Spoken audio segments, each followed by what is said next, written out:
Yes, it's hard work.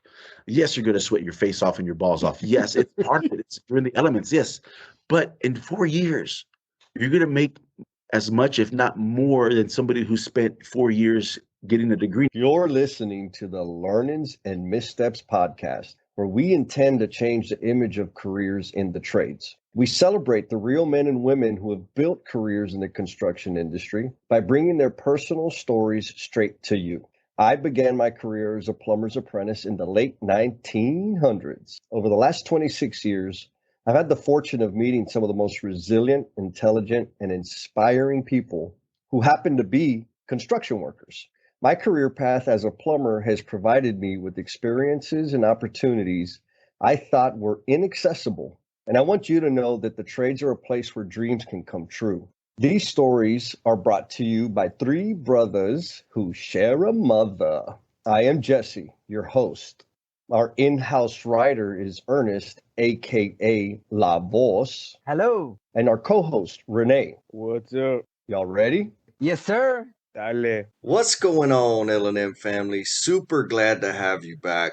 If you've ever wrestled with trying to make a living with your passion or felt like your skills were underutilized and overlooked, this show is for you. Renee and I are having a conversation with Mr. Gage Salazar, local San Antonio boy, journeyman plumber, who's bounced in and out of plumbing and now feels like he has landed in the right spot.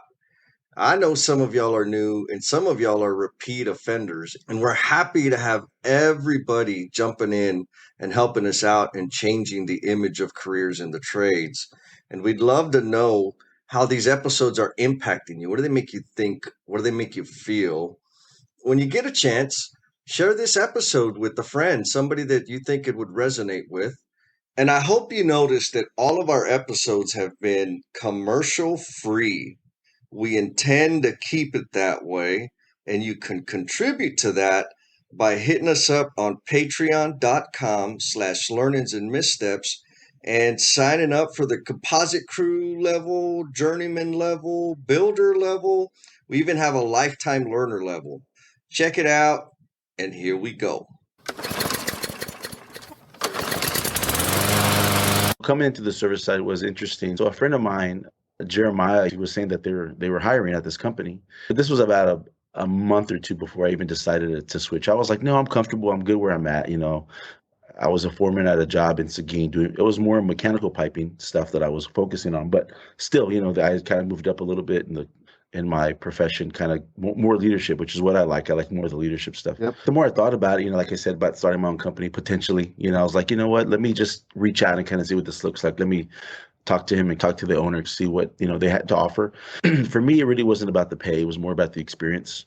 So I talked to them, I was going to take a $2 pay cut. Okay. But like I said, it was about the experience. It seemed like a really cool opportunity for me. I left there feeling good. The next day I called him and I was like, let's go ahead and do it. So that following Monday, I talked to the owner of the company. Like I said, it's a small company, and he was real nice about it. He goes, "Man, I understand. No hard feelings. I know you're growing, and we can't spite you for wanting to grow, and do new things." So I gave my 1 week notice.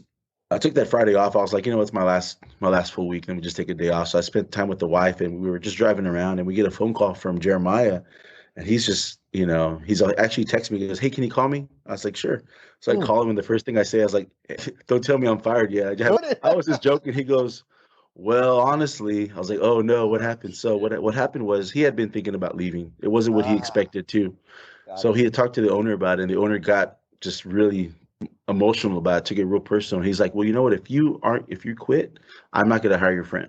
Straight up. And so he was talking to the owner. He was like, "Well, how long do you need for me to stay, for him to be acclimated, for you to feel he's comfortable?" He goes, No, you don't understand. If you leave, whenever you leave, he's gone too." So yes. So straight up. Yeah. So Jeremiah was upset. He goes, "Man, I'll stay." And I was like, "Dude, that's not fair for you and your family, for you to stay.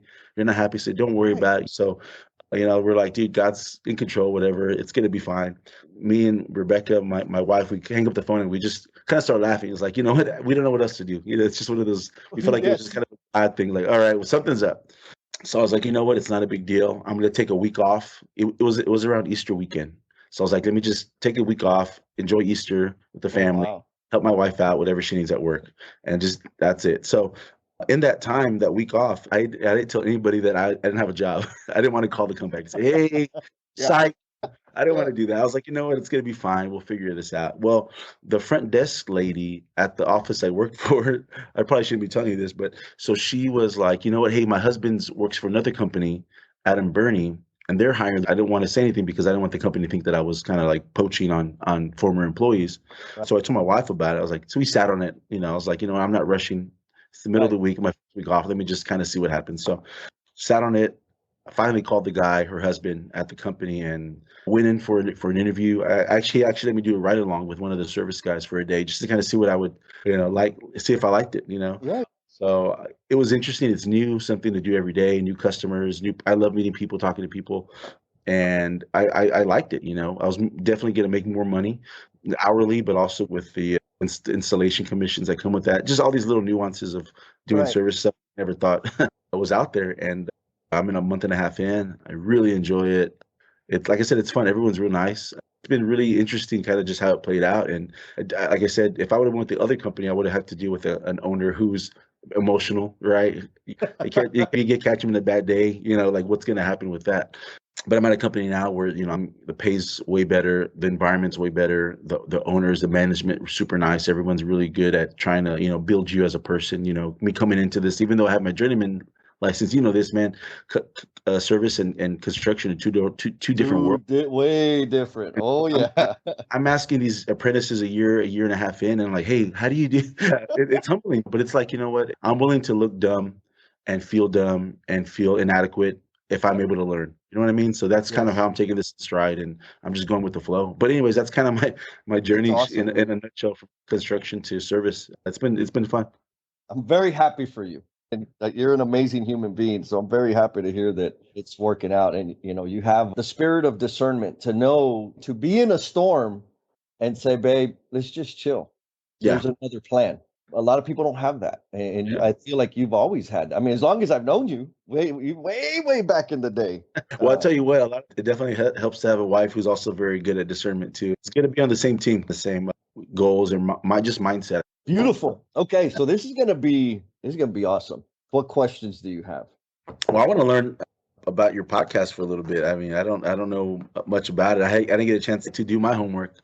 Oh, okay, okay. Yeah, so this will be kind of like like a blind date, kind of together. I like it. Good, good. So you haven't listened to the podcast, and that's probably okay because that means you don't get demerits for not leaving a review or liking the podcast. But I will. I'll start listening to it. I'll start listening Awesome, to awesome. it. All right. Bro, so the podcast started. I mean, I'm a plumber by trade. I used to be able to speak at schools to students, to teachers, every now and then to parents about careers in the industry. Well, then the Rona hit. No more school stuff. Yeah, So that coupled with my job, because I travel a bunch, sure. like the amount of contact I was having with our youth about the careers in the industry went way, way down. I was getting frustrated by that. And really all I was doing was complaining. I really didn't do anything about it. Sure. To Madi, who's an amazing human being, sent me a message. She said, Jess, you got to check out this Danny Trejo Mm. biography. Like I trust her unconditionally. Said, okay, cool, boom. So I just uploaded it, checked it out, and I was like, oh my God. It was a great story. But what really like freaking landed, like hit me right between the eyes was one of the, I guess the interviewer asked him, does it bother you that you're not the main man or the leading man?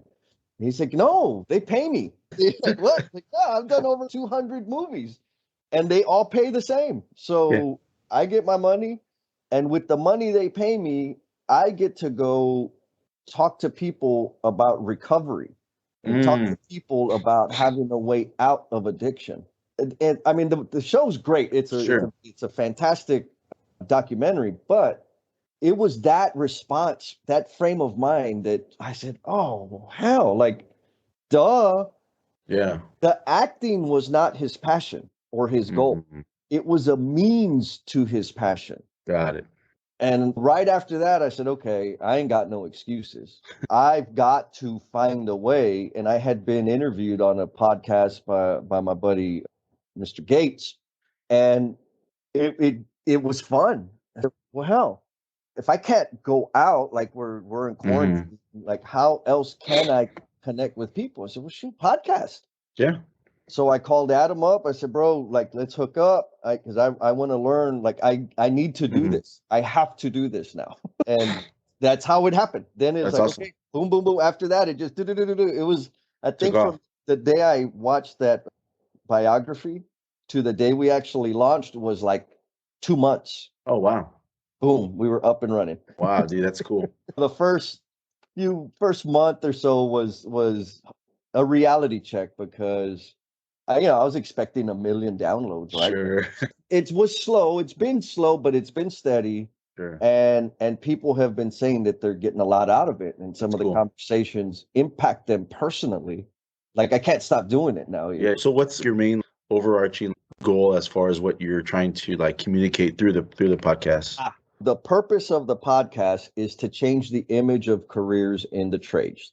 I love it. Love it. I mean, you know it. You've lived it. I've lived it. We know how amazing and fulfilling and rewarding it can be.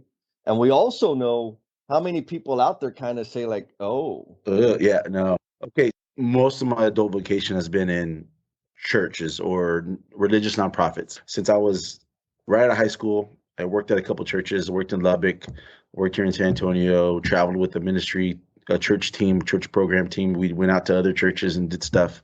I was a youth pastor here in San Antonio for a few years. And in between that, there was a small gap in my adult career where I did the trade. I did plumbing. One of the programs, one of the nonprofits I worked with, it was kind of like, if you're familiar with missionaries, where it's like you have to get it with people and say, hey, would you mind funding me? Would you mind sponsoring me to do outreach in your community? That was 2008 when the recession hit. So not really many people were giving at the time. People that had some money in their pockets, things like that. People were kind of just, hey, things are kind of tight. So I remember one of my paychecks was $13 because it was just hard to get people to give. Sure. And it was very difficult. And at that time, I was, dating my current wife now, Rebecca, and that, that's kind of how this happened with me meeting you. She was working at a school, was connected with your brother who knew who you were, right? So it's like it was just kind of a weird situation. I remember she told me she was asking you if you guys were hiring. Yeah. And at the time, the company you work for, they were hiring. And it was funny because all I've known is nonprofit work, working in offices, a professional setting. So I don't know if you knew this or not, but I went to the interview in a suit. No, I didn't know that. To a plumber apprentice. I went to an interview in a suit. And it was interesting because I don't think that they knew what I was applying for.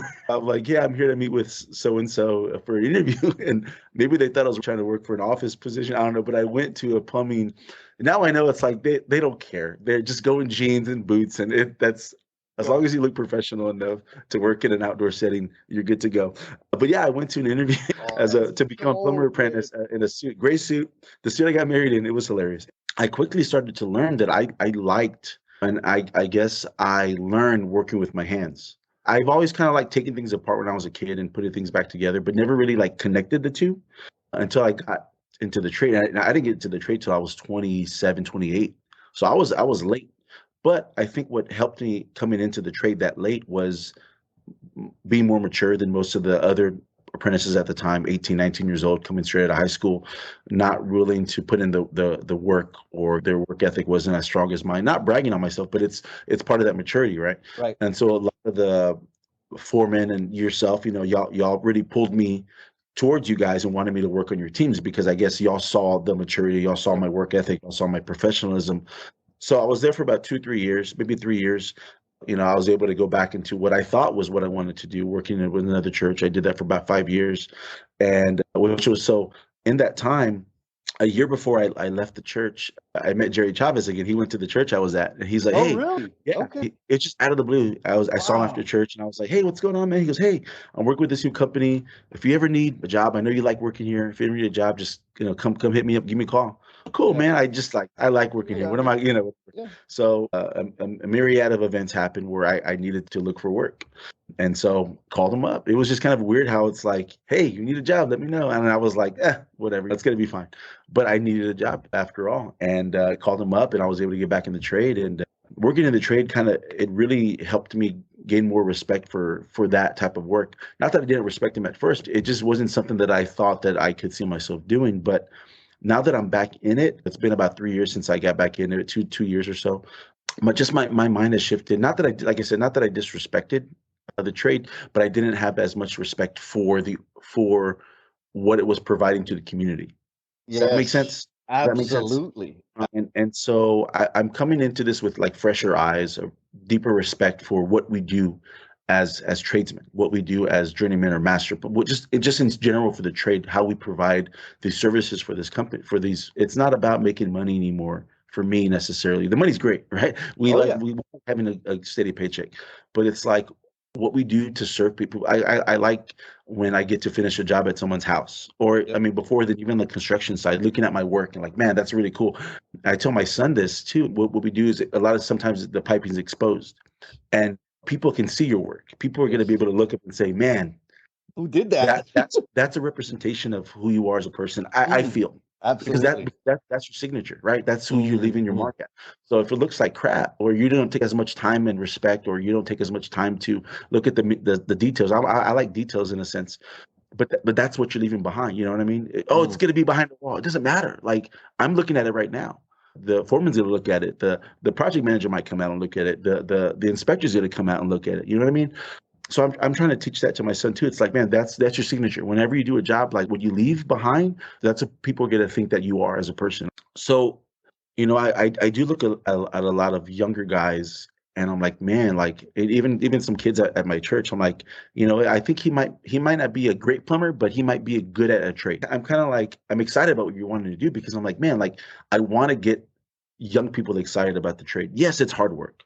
Yes, you're going to sweat your face off and your balls off. Yes, it's part of it. It's during the elements. Yes, but in 4 years, you're going to make as much, if not more, than somebody who spent 4 years getting a degree. Not that that's wrong, but it's not for everybody, right? Right. But my brother used to say this. He's a motivational speaker. He used to say, college isn't for everybody, but education is. Yes. Educating yourself. So Yes. like, I maybe didn't go to college, but I learned a lot from just mistakes and experiences and being part of a workplace where I had to learn, the harder way. But even in the trade, you're learning on the job, you're learning from other people, you're learning from possibly going to classes you're learning. That's an education you can take with you. And after 4 years, if you choose to get your license, you're going to make a lot of money doing it. Yeah. But at the same time, as I grew, it was a service that I was able to provide and saying to a customer, them looking at the work and them turning the handle, it works. My Yeah. toilet flushes, I have hot water again. It's small things, but it's an impact you're making in them because you're making them get back to their normal life. Right. You're making them feel like, okay, I can breathe again. Customers like, oh, I can finally take a hot shower. They were taking a cold shower from the freeze still because they didn't have hot water. I don't go home and like, yes, giving myself a birthday party every day because I gave someone hot water. But it's like this feeling that you get like I was able Yeah. to provide for them a service and they feel back to normal. And so Yes. I like that because I think about the same thing too. It's like how can we bring the education of what trades can provide, not just for the individual to make money, but it's like a bigger, like you said, the overarching, a bigger idea of like what you provide to the community. It might not be plumbing. Like you could be an electrician, you can be a frame, whatever that is, but there's something bigger that you can do for yourself. And for me, it was a longer journey. I don't know if I want to start my own company one day, but I do know that I like plumbing. I never Yeah. thought I'd say that because I pushed, my wife could tell you, I pushed back on the idea of being a plumber. Maybe I thought I was above it a little bit Hmm. because I did professional work for most of my life. I was like, I could do the work. I know I could do plumbing. Maybe you saw Yeah. it too. It wasn't something I saw myself doing long term. It was kind of a It was. detour for a Yeah. It was moment. a job. It was a It was a job. pause. But Yeah. but now I could see it as a career. I could see Yeah. it as something that I could do long term. We try to give as much as we can with our finances to other organizations. And so the more money that I'm able to make, it means that we're able to give more. You know what I mean? We're able to give to friends who need it or other nonprofit agencies that need money. Things that we see that people sometimes we go to restaurants and we'll leave a larger tip for a waitress. So it's just things that we're able to do more with our money. We see it as a bigger picture thing. It's not just money for ourselves and what we can do for ourselves, but it's like, man, what can we do for other people? example. And the trade has allowed us to do that. If she chooses to be a stay-at-home mom, which is what I would wanted to give her for a while, just to be here to stay at home and be with the kids more. And I think from the respect for the trade has helped me get there. It's not just a job anymore. It's respecting the trade and respecting what you provide for customers. Because if you respect the trade and you show that you can do a good job, your managers will see that.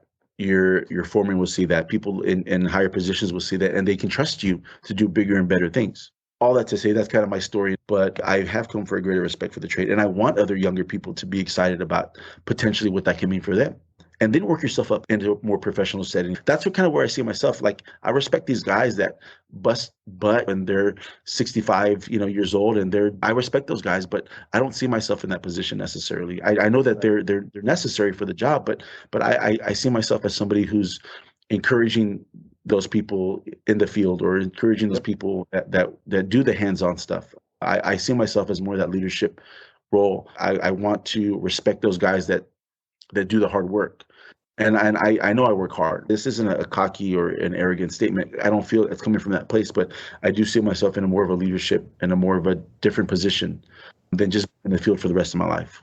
If I could do it, yeah, I could do it. But I know that I have more to offer than just working with my hands. You know what I mean? So I know exactly what you mean. But you covered a bunch of important topics. I got chills when you said you developed a respect for the work or for the trade, because that ties into the idea of, like, it's not for everybody. You mentioned your brother said college isn't for everybody, but education is. A career in the trades isn't for everybody, but hard work is. There's those commonalities that transcend the situation. So you talked a little bit about culture and environment. You talked about, you didn't use these words, but the way it landed in my head was vulnerability and learning. You and I, we got to meet in the commercial space. I'm a commercial plumber, and it's been a while since I've done any kind of plumbing, right? Like, full disclosure. But if I go on a commercial site, I can go to town. Give me some plans, and I can get that mechanical room roughed in for you. If you send me on a service call, don't give me anything more than a shovel, bro, because I don't know what the hell I'm doing on service. Right? Now, in order for me to learn rapidly, and I think this is what I'm taking from you, what you said, is you got to ask the apprentice, hey, dude, how do I remove this cartridge? Yeah. Hey, dude, what do you do with these stupid Delta faucets? There is vulnerability in that. Yeah. What do you think? Yeah. You've just because you know it all doesn't mean you know it all. Just because you've got to the position that you're at doesn't mean that you just stop learning. You know what I mean? Leaders are always learning. If you want to grow, you've got to be vulnerable, ask the questions. And I know they always say there's no dumb questions. And really, there's not a dumb question, but you may feel dumb asking the question. But that's okay, because after the question, you get an answer and you're going to learn from that. I'd rather ask the question than assume and make a bigger mistake. We used to laugh about this with my wife, because we go to HEB, the grocery store, and I would ask a customer service person, hey, where do I find this? And so they can direct me straight to where I need to go. Where she's like, why don't you just look around for it? Because why would I waste time? I just want to go and get it, right? Of course, it's different now, but I laughed about it, like, why would I waste my time looking for it when I could just ask the person who knows exactly where it's at to get me to where I need to go? I guess in the same sense, it's like, yes, I may have the quote unquote experience. I might have my license, but he has more experience than I do in this specific area. And so you've got to be vulnerable if you want to grow. And it's being humble. Kendrick Lamar said it best: be humble, sit down. So it's like being humble and knowing that you can always learn from somebody who may not have the title that you have, but definitely has the more experience. And so every day there's always something to learn from. I'm calling this guy like probably more than he wants me to, but I like I said, I don't want to make a bigger problem than what's already there. I don't want to have something blow up on me. If I can just learn how to take it apart correctly, just talking to somebody who has more experience than I do. Learn about septic tanks and septic systems and pumps and stuff that I don't. I mean, I live in the city area, we don't have any of that stuff. So I don't know how that works, but this guy does. And so I can ask him. And so, you have to be humble. You have to be vulnerable. Let your pride kind of come down a little bit. If you want to grow in the trade, if you want to grow in any aspect of your career. There's courage. I mean, from my perspective, displaying the vulnerability to say, hey, where do I find this? How do I do this? Is a courageous action. Yeah. Because we've been conditioned to always have to know the answer, always have to say the right thing, or just don't be wrong, don't be weak, be strong. What do Yeah. you think is how? And well, I was thinking about it. I wonder, I don't know if that's a cultural thing or if that's just kind of like a cultural meaning, like based on your ethnicity, or if it's just more of a machismo, like overarching, this is just a guy thing. No, I got it. I'll figure it out. Right. But I'm always looking at the instruction on how to put a bookshelf together because I don't know. I don't want to guess and have like 8 bolts left over. Like, I don't know. We'll see if it stays together. I don't know. But I do think it's maybe a cultural thing, maybe an overarching cultural thing. Just as a man, you feel like you have to know everything. I do feel like there's room for breaking that cultural, especially as you get older. I guess maybe it's just more as I'm getting older. I'm just learning. I don't know it all as much as I think I do. My wife will tell you that I don't know it all. She's been telling you. Yeah, she's been telling me. I just need to listen to that, which I don't do very much. But that's okay. I think as men, especially for me having a son, I want to teach him that it's okay if you don't know it all to ask the right questions, ask the right people that have the right answers that you're looking for, because then that's how you grow. That's how you learn. Well, speaking of having to be humble, we got our co-host Rene Caterpillar Duron. Rene, this is Gage. I don't know if you remember him. I think y'all met back when you were in middle school, Rene. Oh, I don't remember. That's what I was like. I don't remember. I was working with the after school program at Tafoya. He was in Gear Up, and that's how I met Rebecca. Yeah. And that's how we connected with you. And I'm sure there was some time where we all we crossed paths a little bit, but yeah. That was before he had that dirt on his face. Yeah. I don't know if you remember me. I used to have like a big afro and like lots of baby fat. Maybe. Okay. There you go. Yeah. Lean and mean. Yeah. I mean, there weren't many afros at Tafoya, so I'm sure I remember that. Sure. Well, awesome. Good. Well, it's nice to meet you again, I guess. Hey, well, I got like a comment or / question about what you guys were just talking about. So going back to this like pressure to know it all as a man, I see that a lot. You always hear the banter in the break room about the guy that, did you hear who applied for super? Oh, he don't know anything. Like he's not gonna get it, or he'll probably get it because he's a suck ass or something. But he doesn't know what he's doing. Yeah, so how do we tackle breaking that? That's a good question. Because I mean, it's just simply not true. I mean, even nobody knows everything. So I'm thinking about guys that I've seen in the field on the construction side that have been afraid to get their license because they don't want the responsibility. They're, at the time when I was 27, 28, these guys were 40 plus years old. And the conversation I was hearing is, I don't want to get my license because I don't want to run a job. Or they don't feel like they're capable of doing it, or they just don't want the responsibility for it. I feel like not everybody's built for leadership. Everybody can be a leader, but that doesn't mean that they desire it. I do think that. And I see that because there's jobs, maybe Jesse, you can account to this. There's guys where because they have their license, they're like, okay, let's get you on a job. Let's have you run a job. And they don't know what they're doing. Yep. They don't know how to communicate. They don't know how to just do a little administrative stuff. They're not great at communication. Not everybody's built for that. Not that you have to be a certain personality. There's introverts that are great at leadership. There's extroverts that are great at leadership, but it's just not everybody's built to be in that role, in that position.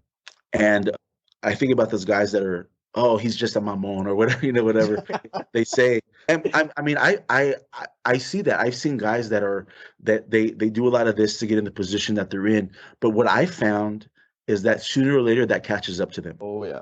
Sooner or later you can do this, but at some point you've got to perform.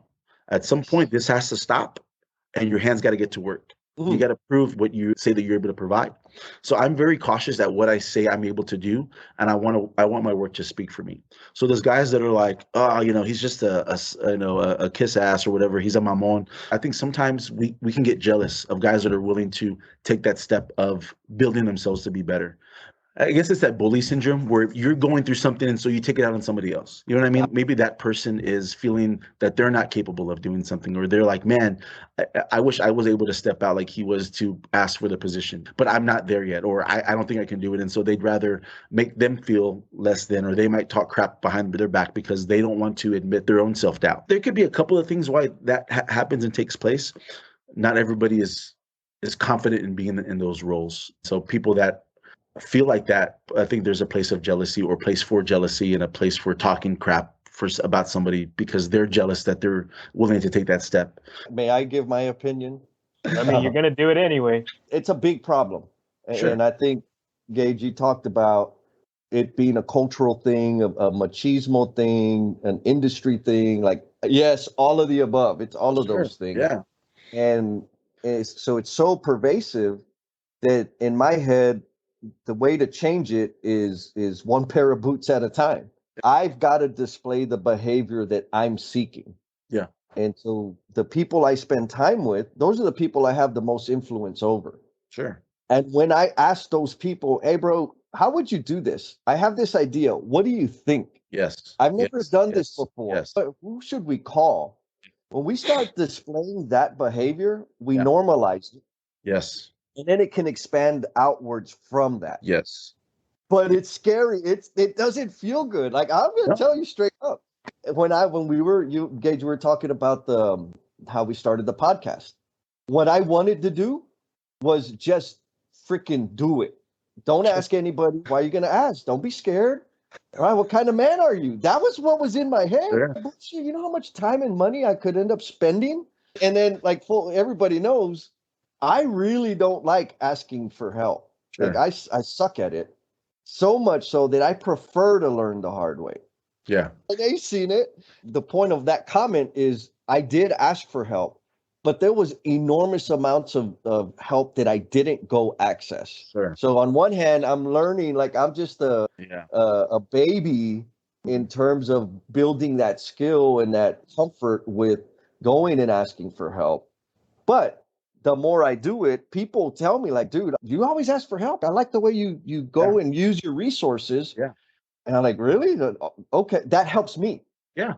Because I feel less than because I'm needing to ask for help. And the reality is, come on, man, people have already lived through it. Exactly. I think that when you're in a leadership position, there's times when I feel like I'm here and my guys are here. You feel like you don't have a team anymore because you're over here, but you do have a team. They're the guys that are working underneath you. So at the job that I was at leading, I would draw out my isometric for, hey, this is how we're going to run this pipe. But like you, what do y'all think? Because you guys are the ones I always tell them, you guys are the ones installing it. This is what I'm drawing out. Take this with you. Go up there. If it's going to work, then let's run with it. If it's not going to work, just tell me and just fix that. That's because we're going to work together because I'm down here and you guys are 35 feet in the air, putting up 6-inch chilled water pipe. Down here, it looks different from what it looks like up there. I mean, that's how it works, right? That's why we always get mad at the foreman or the project manager. Hey, this is how it's going to go. But you're never in the field, dude. You're behind your computer in an office. How are you going to tell me how to do the job out here? Oh, man. Yes. I mean, you know how that works. So all the people are like, this guy's an idiot. He doesn't know what he's doing. But it's because they're not willing to put themselves in. I mean, I'm not saying they're like, it's just a general thing, but it's like, you've got to be able to trust your guys to do the work. Yes. You know, it may not be the way that you planned it out. It may not be the way that you saw it in your head, but it's still getting the job done. Going from A to B, it still looks nice. And these guys, like I said, they're the ones installing. They're the ones that are up there doing the work. They can see it differently than you can. You're using their experience, like you said. You're using their knowledge and their know-how also, because you got to trust them. You can't do the work all by yourself. You mentioned early in the conversation, Gage, how we were working together way back. In my head, I remember us being at Cole's call center over off of Westover Hills, and how a lot of us were pulling on you, like, hey, giving you attention. And it's because you had a presence. I mean, you still do. You spoke professionally. You were really, like, very mature, relatively speaking. And what I mean by that is I'm a big screw up, right? And you were like you said, you came into an interview in a suit for an apprentice role. Like, hell yeah, that's baller level. Now, what I want to say this for you and also for the L&M family out there, what was apparent was that you had a hunger. And what I mean by hunger is this is something my dad planted in my head, right? He would talk about, and a lot, you probably heard it, maybe you've even said it. A lot of us like to complain about the next generation. They don't want to get their hands in it. And I bet money, every generation before us said the same thing. I guarantee right? you. Like, probably. Come on. And by the way, we are raising the generation we're complaining about. So shut your mouth. It's not all their fault. Yeah. Anyhow, when you came into work for TD, what you just told me is you were working a job before that you got a $13 check. So Yeah. you know what it is to be hungry. You know what tight budget means. Yeah. And because you know that, you have an appreciation Mm. for the work and the job and the earning potential in front of you. What do you think about that? It definitely does put a fire under your butt. My wife tells me all the time that, hey, we're proud of you for the work that you do, for the money that you bring into the home. And it does make me just make sure I have my focus on right. You know what I mean? The right glasses on, because it's easy to, I work with guys that do side jobs all the time. Yeah. I'm like, man, like, and I had the potential to do this job, which is going to pay pretty well, a side job, but I just didn't have the time to do it because I would rather be home. Yes. I would rather, for me, that's more important than the dollar bill, because what good is it to have all this money for your family, but never being there for your family to enjoy it with? And so it helped me to work hard. Yes, I think that's what the point you're getting at. It helped me to work hard, helped me to appreciate the work that I was doing, helped me to appreciate the paycheck that I was getting, but it also kept me focused on, it's not just about making the money. Yes. For me personally, it was about being able to make the money to put us in a position where I don't have to work side jobs all the time. So especially now, I'm making more money, and this job, I was like, one, I don't have the time. Two, it's going to be a lot of extra time away from home, and like, you know what, it's not worth it. And what's funny is my wife she follows this thing on Facebook, and it was just after I told her, I was like, I'm going to call the guy and say I can't do it. It's I just not able to do it. She saw this like post, and it was just kind of what we were talking about, like having perspective and putting what's important, not focusing just on the dollar you're making, but your family is more important than that, because you can lose your family at any moment, and are you going to regret the time you have with them? But not having definitely helps you to put some things in perspective. And it did help me to be more professional at work. Around that time, the recession was happening, and there was a lot of guys not working. So I did appreciate the fact that I had a job, because I knew that there was guys, you see them downtown right there by they're waiting for work. You drive by in a car, they think that you're looking for work, and they're like, hey. So I did appreciate that. And it was humbling to know, man, I got to work hard, because I want to keep this job, because there's a lot of people that aren't working. That did help me to focus and be professional as best I could at the jobs that I was working on, because not that I was afraid, but I know that at any time things can happen. You can lose a job. I mean, it's just part of life.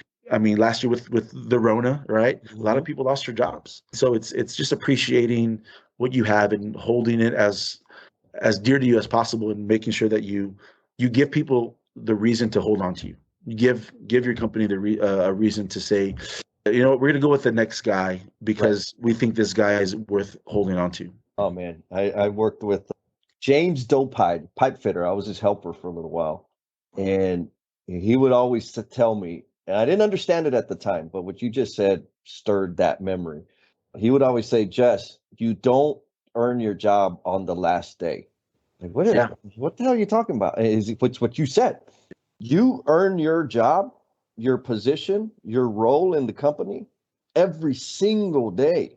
And what he was referring to is in the tight times, right? When business is down or there's stuff's happening, all of a sudden, everybody wants to show out. Yeah. Everybody's bringing their A game. Everybody's showing up on time. Everybody's volunteering for overtime. It's too late, right? Because everybody else, the Gadrins and the James and the Eds and the Ricks and all those people, and the Renes, Rene, I'm going to give you some credit. All right. They've been showing out. They showed up every day, and they contributed every day. They learned every day. And for those other people that've been dogging it, you trying to show out the last week. Too late, buddy. You're done. It's too late. Done. You mentioned that the generations, they don't want to get their hands dirty, right? And that every generation has been saying that about their up and coming generation, right? Sure. Have you seen that it's kind of like at an all-time low now?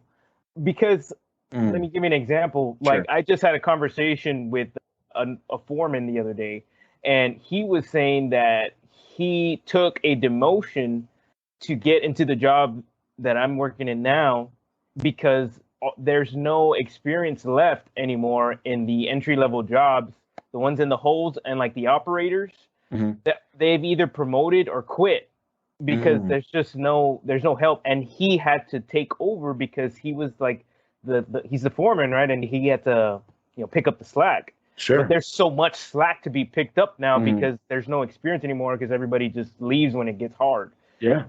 Do you think it's worse now than ever, or is it the same? Well, I don't know if it's worse than ever. I guess it might be worse in the sense I feel like there's a lot more ways to make easy money. You know, a lot of people want to do YouTube videos. I'm going to be the next YouTube star. I'm going to be the next Instagram. I'm going to be the next Snap, TikTok. And I feel like they think that that's not the only way, but there's easier ways to try and make money out there. And not that they're not willing to work hard for it. They're not willing to work hard in the ways that matter, like a trade or, you know, going to college. I used to listen to this podcast a lot more.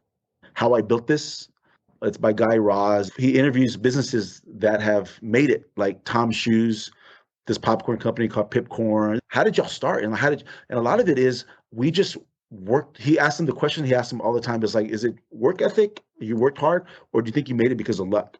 And all the time they always say it was because of my hard work. I was willing to sacrifice whatever I could to make this happen.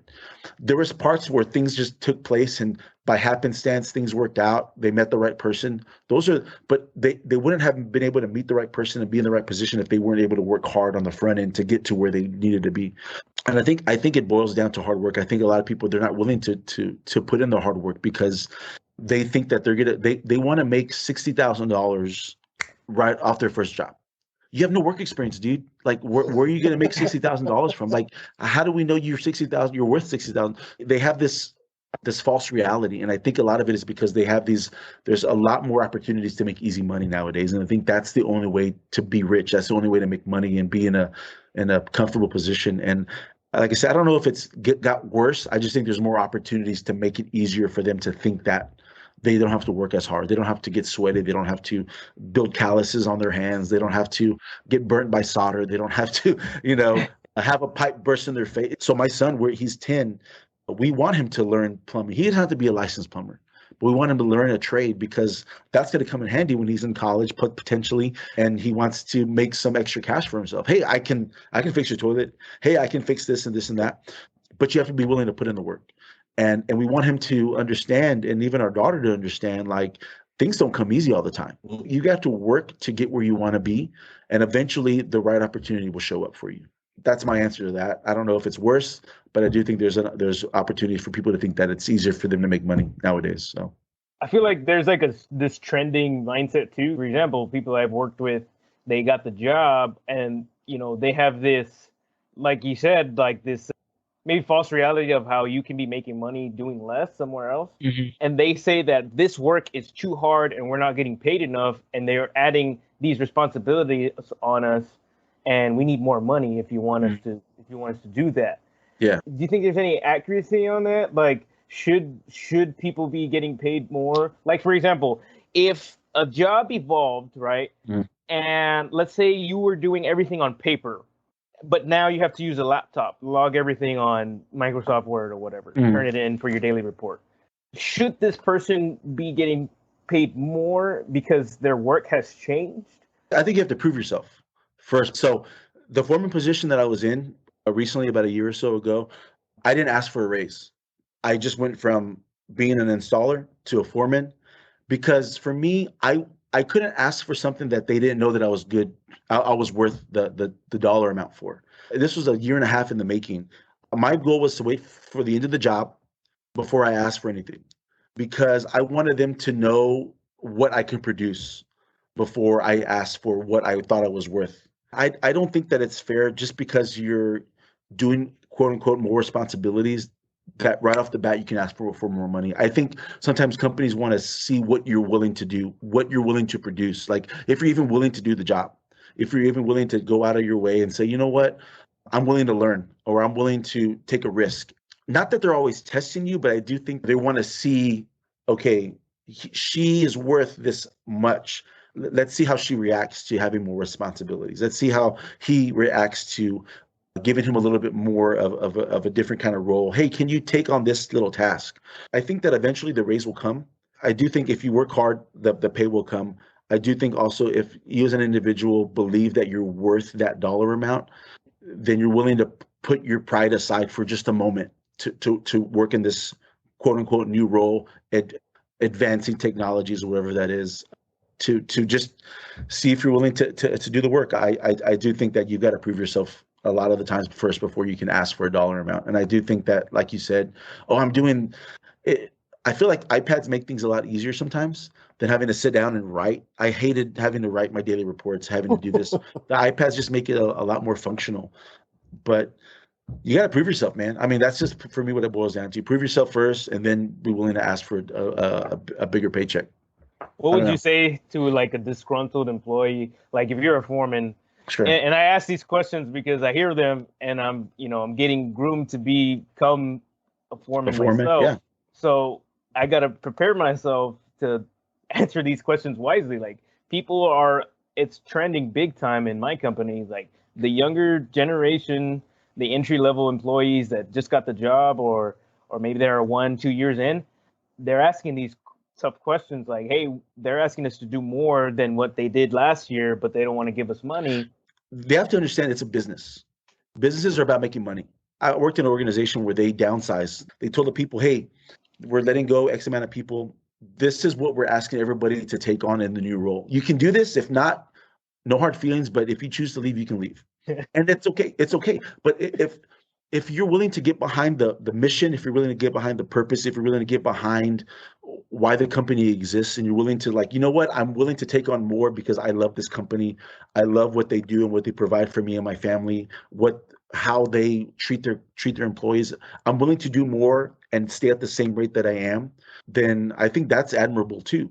But a company is a company, and they want to make as much money as they can too, because guess what? If they don't make money, you're not making money. If they're not making money, you don't have a job.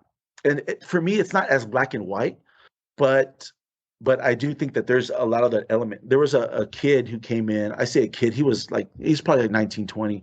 He was a pipe fitter, and he's brand new to the company. I don't know what he said to the company to get in this new pipe fitter role. He obviously did not know anything about what he was talking about. We asked him, hey, have you ever done underground piping before?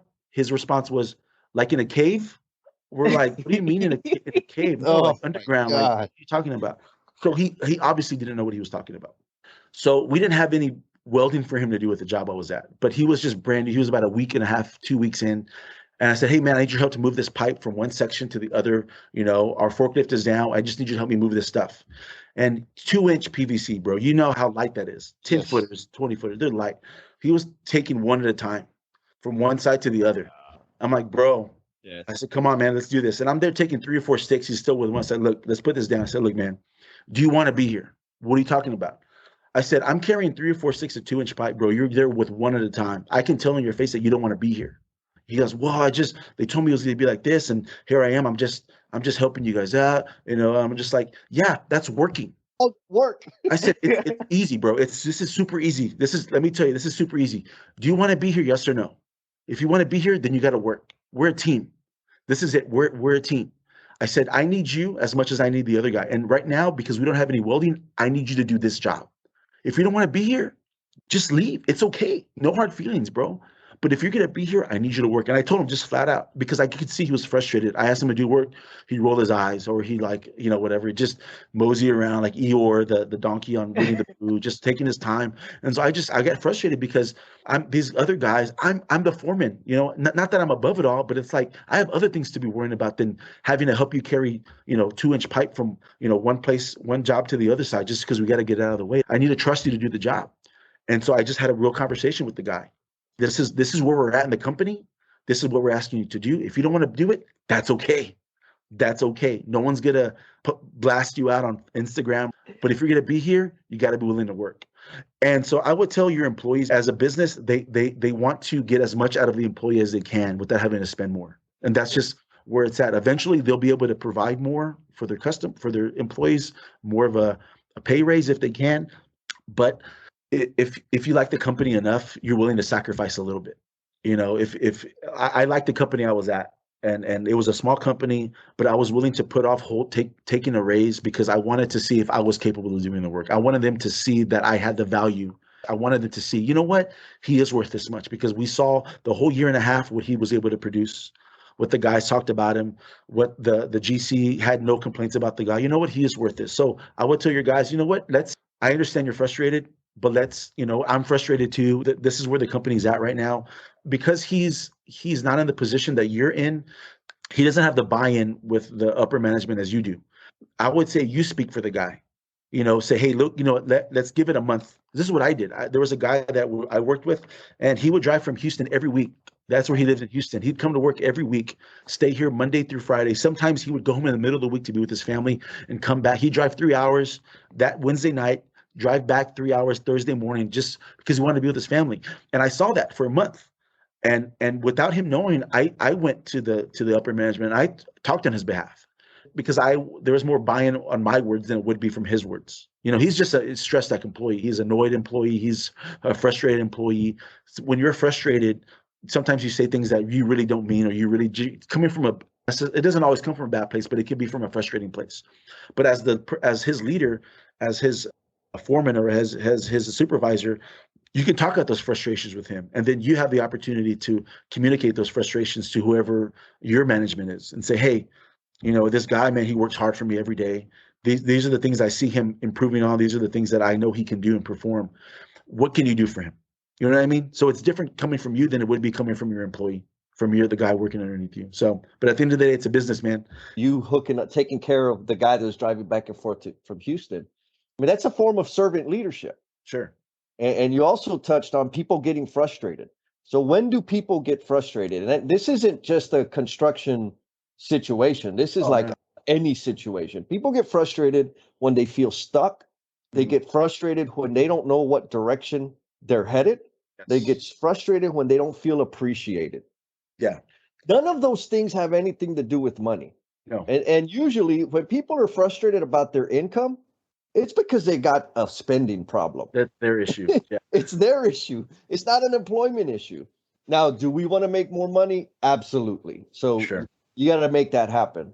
But when you're leading a team and have responsibility for a crew, if you're not displaying appreciation, you're contributing to them being frustrated. Sure. If you're not setting direction and explaining the purpose behind the work, you're contributing to the frustration. Yes. And as a result, they feel stuck. That's the biggest issue I've heard. It's just communication. Mm-hmm. Communication. Mm-hmm. Hearing one thing from the office people, and then it being not produced out in the field.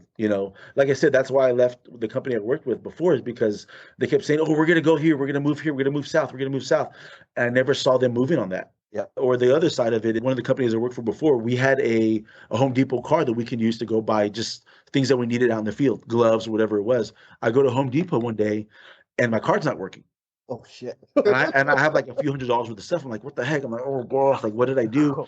So I called the office. Oh yeah, we forgot. We're not giving you guys Home Depot cards anymore. We're just gonna have one for the office, and you gotta.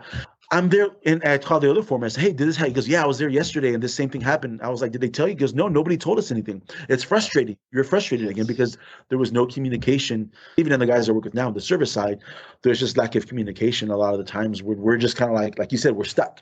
Yeah. I don't know what to do. What's next? What do we do? I don't know. Nobody said anything. So yeah, I totally agree with that. Yeah. 100%. They don't give you the resources to execute and achieve success, and then come and bitch at you because you're behind. Yeah. That you don't get to do both of those things. Yes, exactly. You do not get to do both of those things. On the service side, my first few weeks were frustrating. And so there was a merger that happened. So they were working through a bunch of kinks already. And they told me that early on, hey, we're working through a lot of issues. Just be patient. That's cool.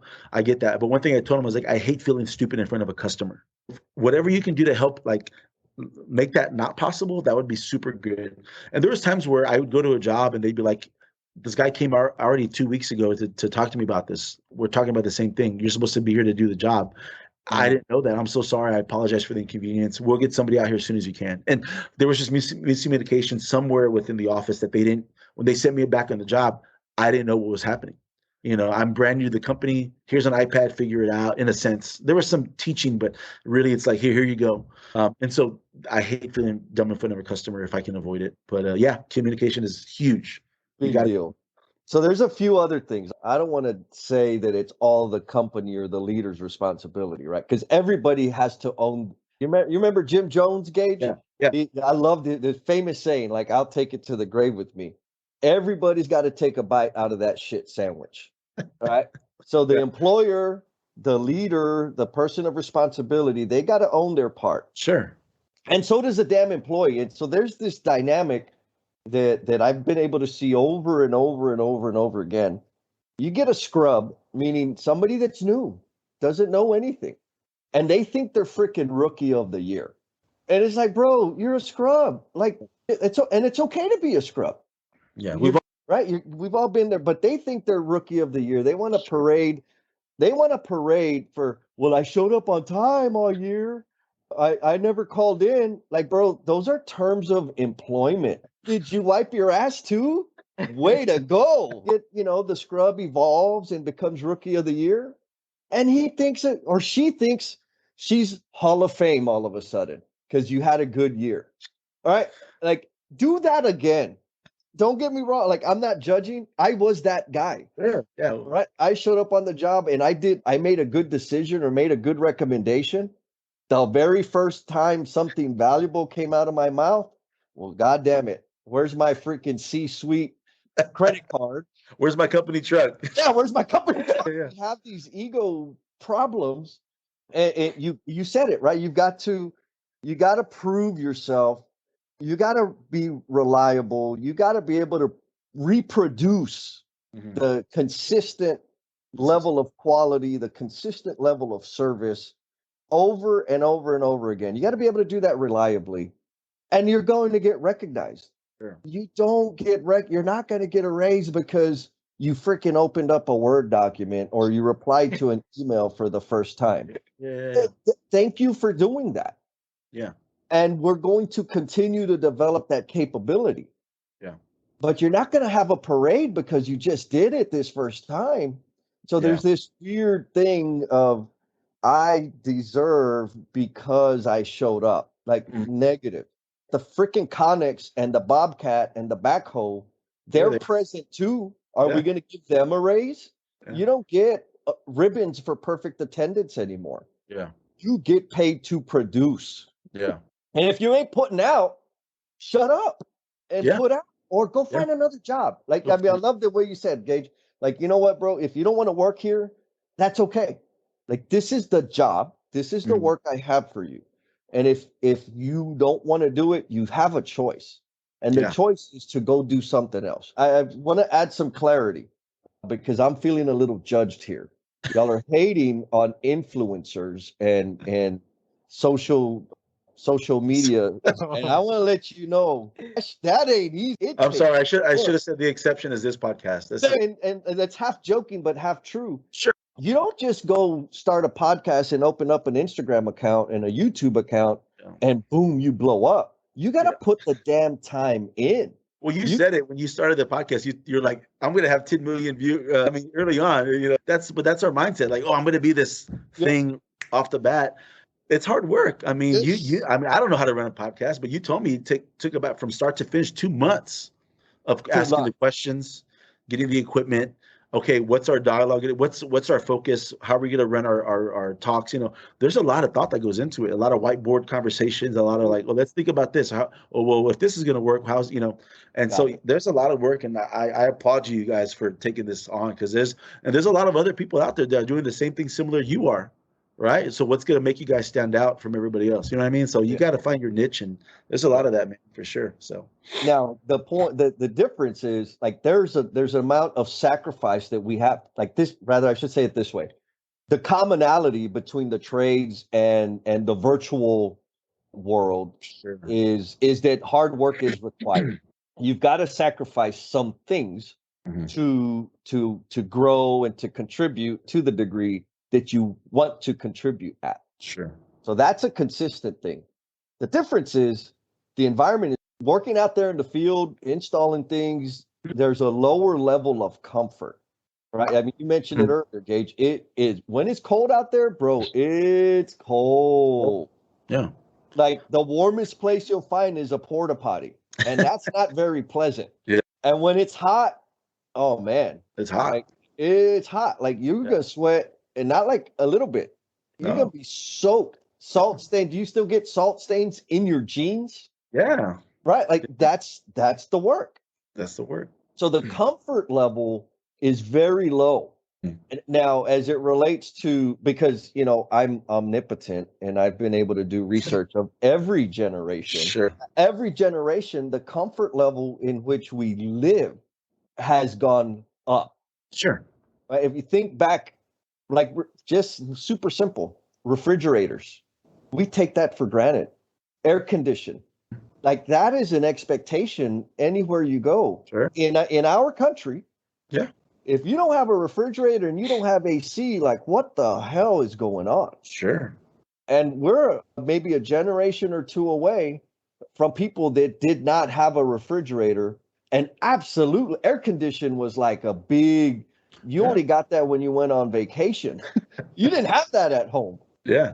But fast forward to now, we have these amenities that have become commonplace and elevated our need for comfort, which I think has absolutely contributed to maybe I don't want to do a job in that industry. And then, so that taking the bite out of the shit sandwich, adults complain about kids always playing on, social media and they're on their phone. And it's like, well, you know what? I don't know any kid.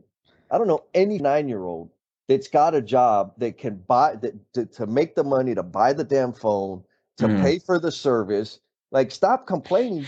Yeah. We're part of the problem. Own your part. Oh, yeah. My rant is over. You go there. That's good. So, Gage, you gave us a beautiful background on.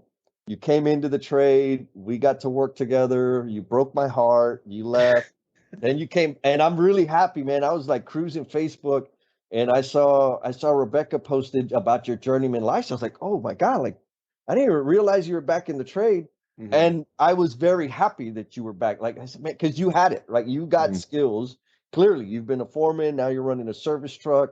Your EQ, your appreciation and respect for people absolutely is going to make you successful as a service plumber. Like those are the skills that people don't talk about. You think you just got to know how to plumb. Like, no, you also got to learn how to listen and respectful and take people skills. Yeah. The people skills, man. You got to have that too. So you've come again, like I say, I'm very pleased that you're back in the industry. You found meaning in the work, which I've always known that it's there. And I think your message is going to help a lot of people see a different way, see it through a different light. What I'm curious about is, what were your earliest career aspirations? Well, I mean, going back to my story is, I really thought that I would be working in a religious nonprofit for the rest of my life. I love working with teenagers. It's a passion of mine and Rebecca's too. Like, we just love that generation we're talking about.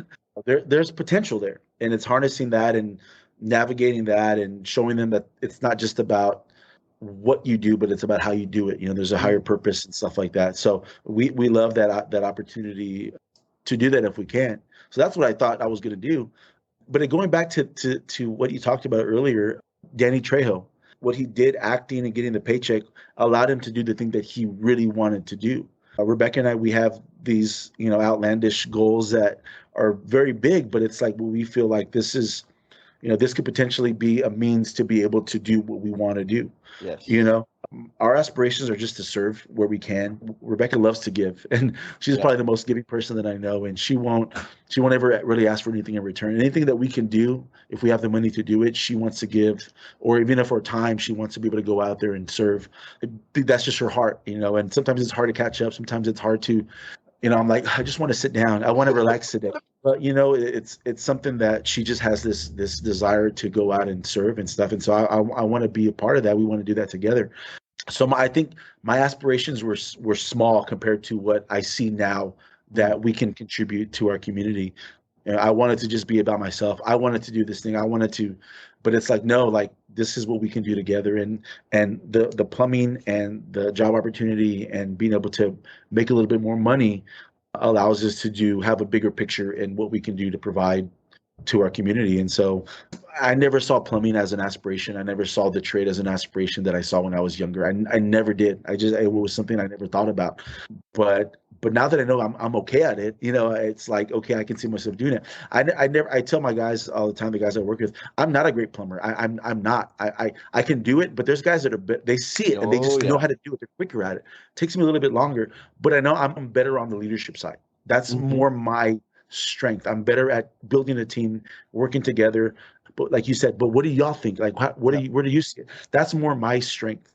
I'm a good plumber, but I'm definitely not the best, and I'm okay saying that because I'm not. But I do know that my aspirations are to be in a position where I can be of a leadership role in the trade that I love. I love doing plumbing. I never thought I'd say that, but I really enjoy it. But I know it's a means for me to be able to do something bigger on the other side of that. So yeah, same here. I mean, I briefly describe what my role is. I mean, I'm a podcaster now, right? I'm an amazing big brother. very humble too. Very humble, very humble. I travel the country, advise people on helping make their day suck less. Sure. All of that is a result of me having been a plumber. Sure. Choosing a career in the trades helped me discover the gifts and talents that I've been blessed with. Yeah. And help me develop them to contribute at a greater level. I think it's also being true to yourself. I'm not purposely trying to, but I don't want to be the typical plumber that they see every day. A guy that just comes in, pants hanging off his butt, like not that I'm coming in with like a nice shirt. I have to wear a uniform, but it's easy to be somebody you're not, especially in the field. Yes. Because you're trying to build camaraderie with the guys. And I saw that in myself. Like I would act a different way when I was in the field. And I'd act a different way when I was having to be in the office with the foreman and with the general managers. I wanted to be this myself, regardless of where I was at. I was out of town this weekend at a graduation in Vermont, and we had a chance to hang out with some of the other parents. I was just there as a friend. We're supporting our friends. Their daughter graduated, and I met this guy who was in the banking industry, very wealthy guy, and I'm just there being myself. Talking about what I do. And my wife's there looking at me. She tells me, she goes, I love that you're yourself wherever you go. Yes. Because that's a big part of it. People can tell when you're being fake, but people also want you they also want you to be genuine.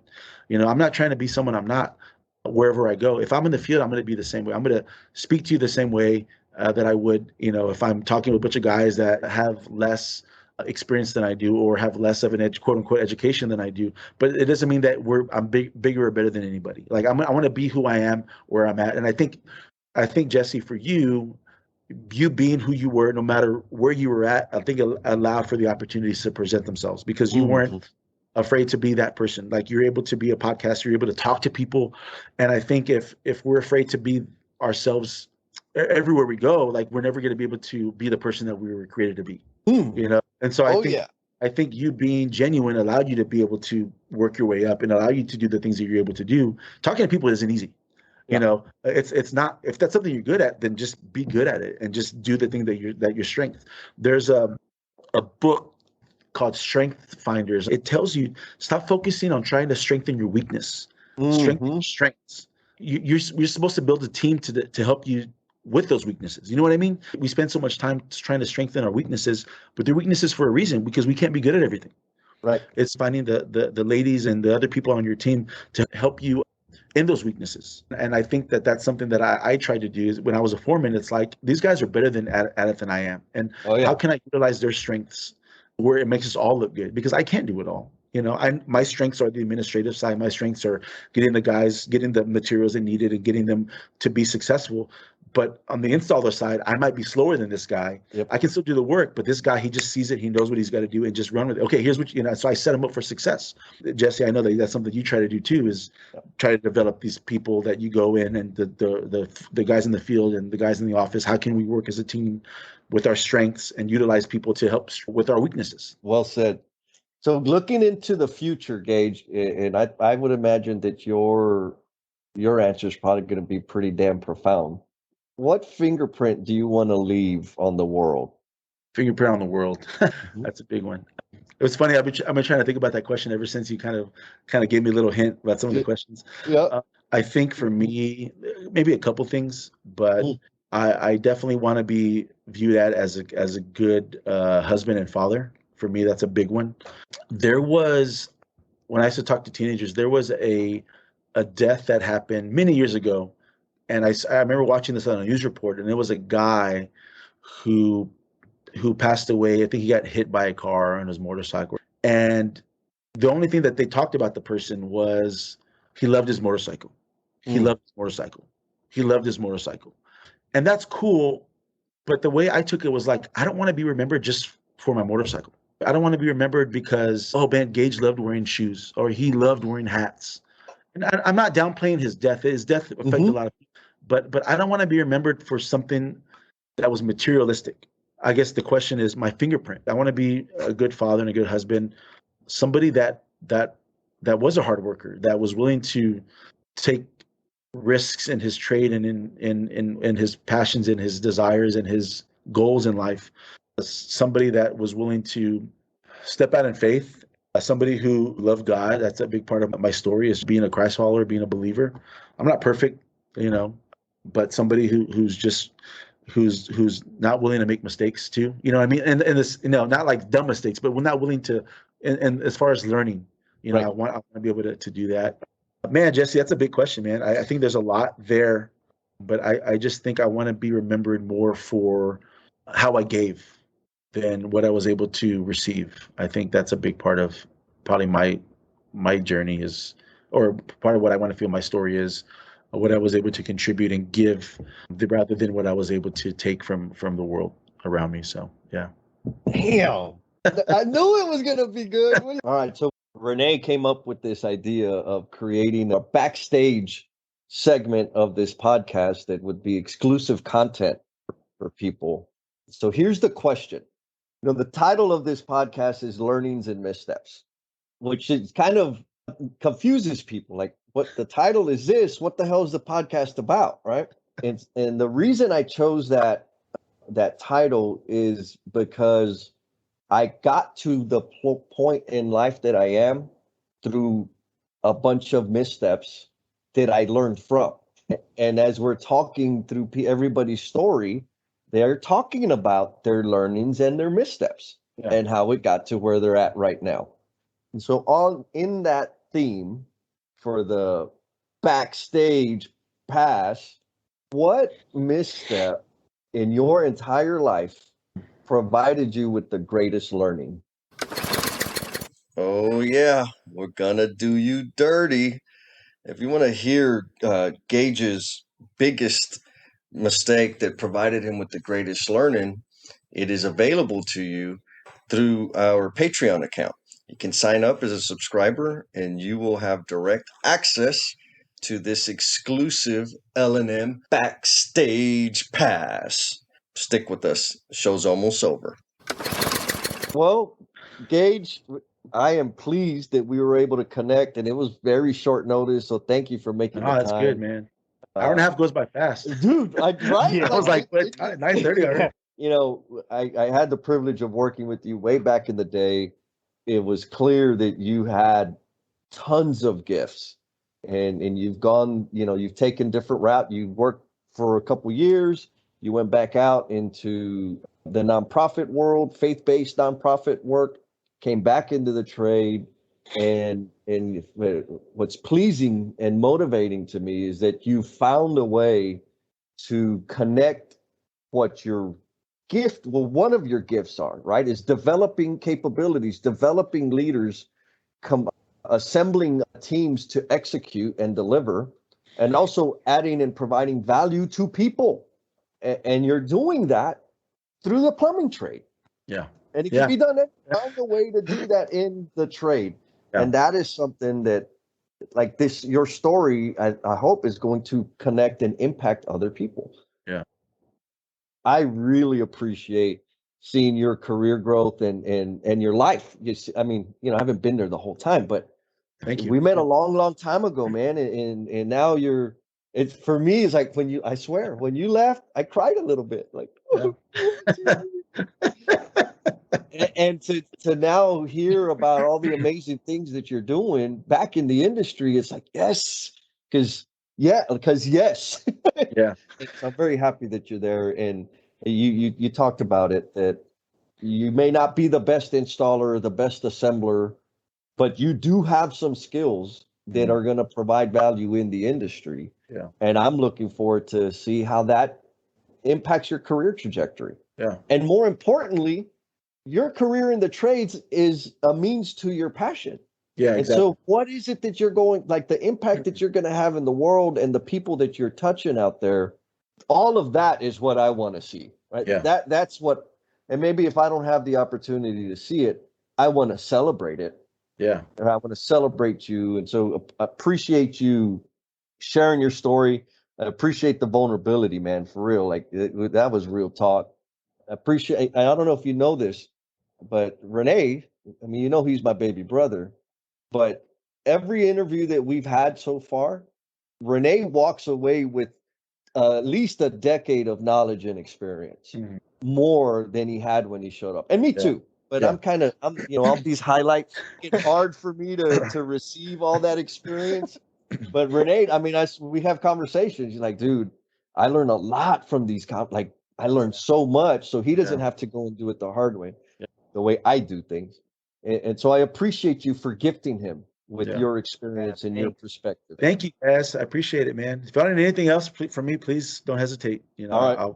I'll support you guys. I'll be listening. Yes. The one thing we need is for you to listen. Like hit the like. Subscribe. Yeah. Comment a little bit. Yeah. There you go. All right, brother. You take it easy, man. I got you, man. God bless you guys. Peace out. All right. I feel like we just dropped another banger episode with our boy Gage, and it's time for the shout out to the Learnings and Misstep fam. Bam. So first, I want to shout out to the people across the globe. We just launched our new website, and I get to see how many people are logging in and from where. And they ain't all from Texas, baby. We also got a super cool review from Agile FE. Agile FE says, this is a genuine show that honestly shares what it means to work in the trades in North America. I have mad respect for this show, philosophy, and the inspiration it gives each episode. Like, you're giving us way too much credit, man, but we'll take it. We appreciate it. And thank you for listening to the show. And for the rest of the L&M family out there, leave us a review. Let us know what we're doing right, what we can do to improve, and how we're making your day better. Be cool, and we'll talk at you next time. Man, you are one dedicated listener, sticking with us all the way through to the very, very end. Please know that this podcast dies without you, and we invite you to share how the episode's impacting you, along with your thoughts, questions, and suggestions. You've been gracious with your time, so we added social media links in the show notes to make it super easy for you to connect with us. Be kind to yourself, stay cool, and we'll talk at you next time.